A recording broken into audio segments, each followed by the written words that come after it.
Can we travel faster than we've imagined and reach destinations without any effort? Well, the humankind has been wandering for thousands of years, and if we're ever going to be able to reach the destinations or the edge of the universe, and this thought persisted in our minds for thousands of years with hypothetical notions, like I wish I was at the beach right now at this instant, just drinking my margarita. The thought itself may be far from reality. However, this does not necessarily mean that it's impossible. My name is Hassan Nanagli, and welcome to the Infra-Rich.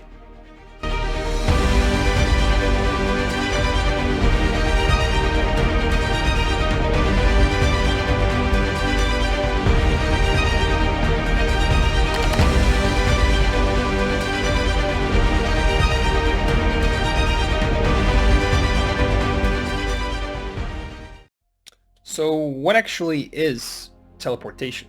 Well, teleportation is known or defined as the transportation of energy or matter through space without any effort.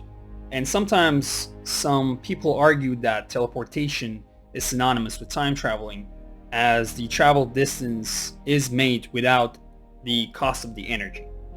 Suppose one observer, whom we shall call Alice, has been given a quantum system such as a photon prepared in a state unknown to her, and she wishes to communicate to another observer, call it Bob, sufficient information about the quantum system for him to make an accurate copy of it.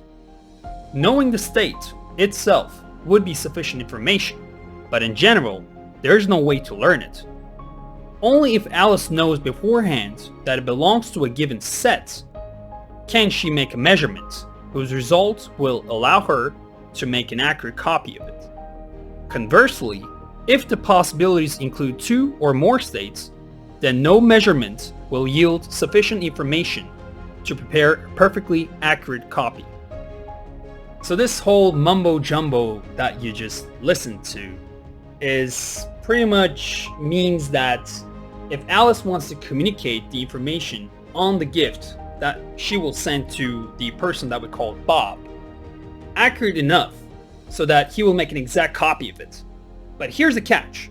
The gift keeps on moving inside the box, and to send it, she needs to know the exact movement and the proximity of the movement of the gift, or call it the thing, inside the box. Confusing yet? Well, because nothing can move thus far faster than the speed of light, except neutrinos, which are fundamental particles that are electrically neutral, rarely interact with other matter, and have a very small mass. But they are all around us. Pretty much the sun produces them. Pretty much billions of them that are going through our eyes every second as a result of the nuclear reactions, according to the Scientific American publication. Because nothing can move faster than the speed of light, then the only possible way to move that quick or instant would be to dissolve and restructure atoms in the same way as it was terminated in another location simultaneously. So if we were to teleport Nina, well, she's gonna have to die first. So the quantum transportation has been done in the scientific field, and probably it is the closest thing that mankind has come to the definition of teleportation, which is the transference of quantum information from a sender at one location to a receiver some distance away. Quantum transportation occurs by two particles in separate locations that are connected by an invisible force, quantum entanglement, famously also called spooky action at a distance by Albert Einstein. A team of scientists and researchers have achieved sustained high-fidelity quantum teleportation, the instant transfer of qubits, also referred as quantum bits, the basic unit of quantum information. The collaborative team, which includes NASA's Jet Propulsion Laboratory, successfully demonstrated sustained long-distance teleportation of qubits of photons with fidelity greater than 90%. The qubits were teleported 44 kilometers, which is the equivalent of 27 miles, over a fiber optic network using state-of-the-art single photon detectors and off-the-shelf equipment. Scientists are hoping to create a quantum strip club, computers, to facilitate the action of quantum transportation. However, one of the hurdles that they are facing is the ever-changing environmental conditions, such as the noise, which is really hard to keep it stable. You know what? Let's put all this science behind and focus on the real thing, the existential crisis of this teleportation thing. Say that we have created the machine-like teleportation systems where it disintegrates you in one place and transports you into another place. But then what about the theological side? If we are committed to killing ourselves to be restructured in some other distant place, what happens to our souls? Our souls should be departed from our bodies as we are transported into some distant place.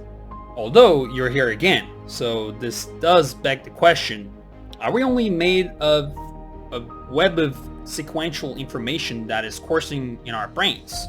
And if so, who is to say that the restructured atom configuration is you? Well, because you were disintegrated, vanished, and disappeared. So who's the one that replaces you? Who is that imposter? Well, we do not know the answer to this moral, hypothetical, theological conundrum, but we certainly are getting close to proving that it is physically possible to place yourself from one place to the other.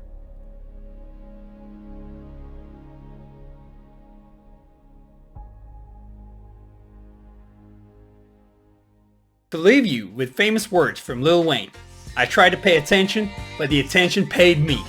I'll see you around real soon.